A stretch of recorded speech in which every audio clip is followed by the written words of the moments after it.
What's up, YouTube? Coming back at you with another video. Today we got UFC 257 tonight on hand. We got two big fights going on in the lightweight division between, all top 5 competitors and one debuting fighter. In the co-main event, we have Dan the Hangman Hooker going up against Michael Chandler. And in the main event, we have the notorious Conor McGregor going up against Dustin the Diamond Poirier. Both fights are possible title eliminators, meaning which that the winners of both of these could be, they could be seeing each other next in a potential championship fight. With the future of current champion Khabib Nurmagomedov in doubt, it's looking likely that this may be a mini tournament for the new lightweight championship. Now, the first fight I want to get into is the co-main event between Dan Hooker and Michael Chandler. A lot of people have been clamoring for Michael Chandler to come to the UFC for the past few years now. It's been quite some time. And the reason being is, well, he's a 3-time Bellator champion. He's beaten former UFC champions like Eddie Alvarez and Ben Henderson. So the guy is definitely legit. He's one of the best wrestlers in mixed martial arts today. And yeah, it's just been highly anticipated. Then you got, on the other side, Dan Hooker, top 5 lightweight, coming off a 5-round war with one of the main eventers, Dustin Poirier, one of the best strikers in the UFC, really confident dude. He's training partners with UFC middleweight champion Israel Adesanya. So we got 2 top guys. Now, a lot of people feel like that this fight is going to be based off who can impose their game. Like, if Dan Hooker can keep his standing up, that a lot of people think he'll be able to pick apart Michael Chandler. And if Michael Chandler can take him to the ground, a lot of people think he'll be able to grind Dan Hooker out, for maybe 5 rounds, possibly get a finish, and just be able to, pummel him with ground and pound throughout the fight. Now, the more that I've looked into both fighters, honestly, I don't think this fight is going to be easy whatsoever, no matter where it goes. Michael Chandler, first off, yes, his main game is grappling. He's a wrestler, former Division I wrestler. But the guy has some serious power in his, really both his hands. I've watched his fights. The guy makes some pretty devastating blows, and, he's not the most technical striker, but, the guy's not bad by no means. He's very dangerous and can put your lights out at any moment of the fight. And on the other side, Dan Hooker, he's got some very great takedown defense. So first off, getting him to the ground isn't going to be easy at all. Not to mention that out of his 17 finishes, 7 of those are by submission. So, that doesn't sound like a guy that, just because you get him to the ground, you're going to be able to control him and beat him up and just be able to take the fight. He's not some helpless dude once you get him to the ground. These are 2 legit all-around MMA fighters. And, while I do think Dan Hooker has the superior striking on the offensive end, his defensive striking definitely leaves a lot to be desired. If you just look at his last 2 fights, albeit against some great competitors, but so is Michael Chandler. This is no different. Dan Hooker has taken an enormous amount of punishment in both of his last 2 fights. He's in a lot of wars a lot, and Michael Chandler has been in a good amount of wars in his day as well. So, I look at this fight, honestly, as a 50-50 fight that can go either way. Either guy can win. And, yeah, I just think it's going to be another one of those wars where both guys are just going back and forth the entire time. There's going to be times where guys, hurt each other throughout the fight. Another guy comes back and hurts him. Sorry.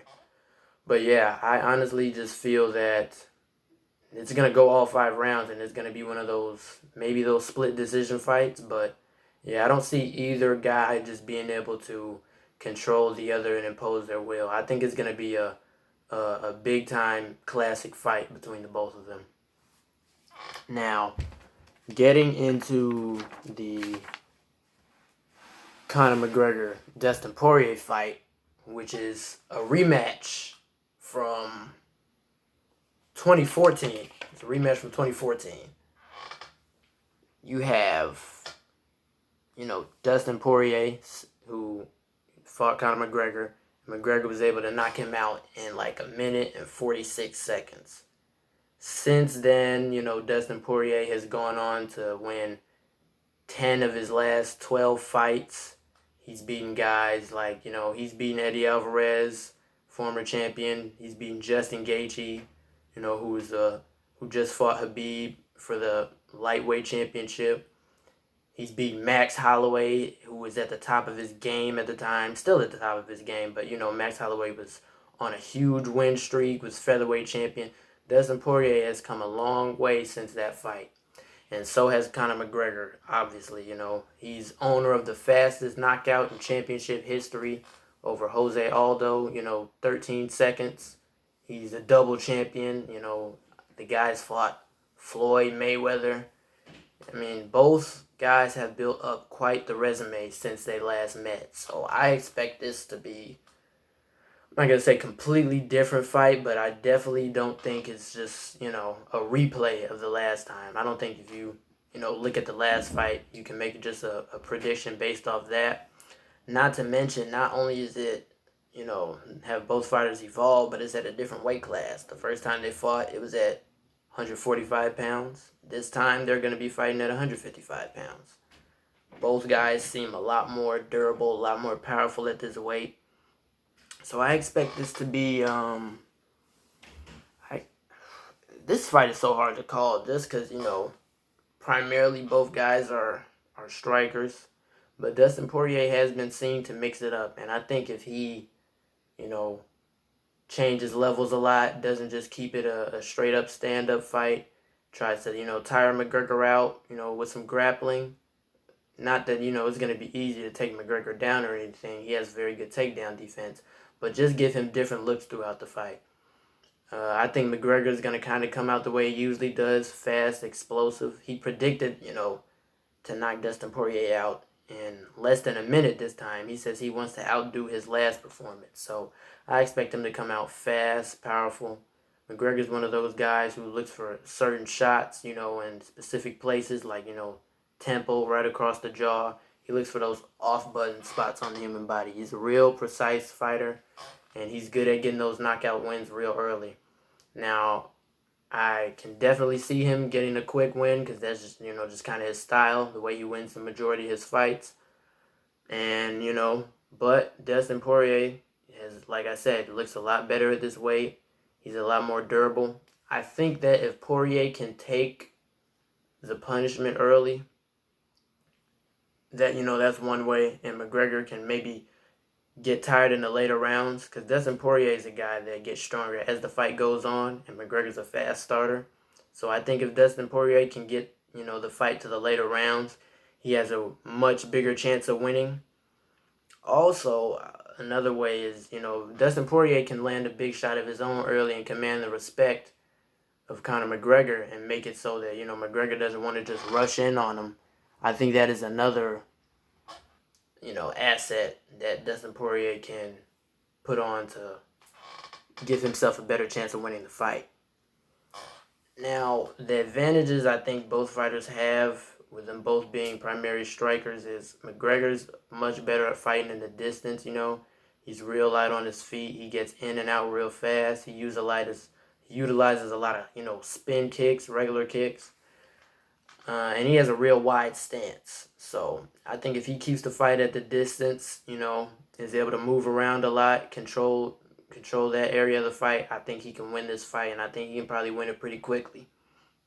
On the other hand, I think if Poirier can keep the fight a little bit closer, a little bit tighter, and make it more of a straight-up hands fight, boxing, and I give him the edge there. Dustin Poirier is a really good boxer. I think he's one of the best in the UFC. He's got a lot of power of his own, and I think that, like I said, if he can do that, bring the fight to the later rounds, I think that he has a very good chance of winning. And also, with McGregor having such a wide stance, I think it'd be smart. He did a little bit in their first fight, but didn't really commit to it. I think if he can utilize maybe some leg kicks, throw McGregor off balance a little bit, that would be another thing that can give him a huge advantage of the fight. In this bout, I'm a little bit more 60-40 McGregor. I still think it's a real close fight, but I just think with the way he's probably going to come out, how good of a fast starter he is, and how Dustin Poirier kind of sometimes takes a little bit to get going, I give McGregor just a slight edge in that regard. And yeah, there's no doubt that the winner of that fight will be fighting for the title next. No doubt in my mind. I don't know who it will be against. You got other contenders like Justin Gaethje, Charles Oliveira, and, obviously Dan Hooker, Michael Chandler, who are also fighting tonight. So it's going to be a big main event. Hope you guys like my little overview of what may happen.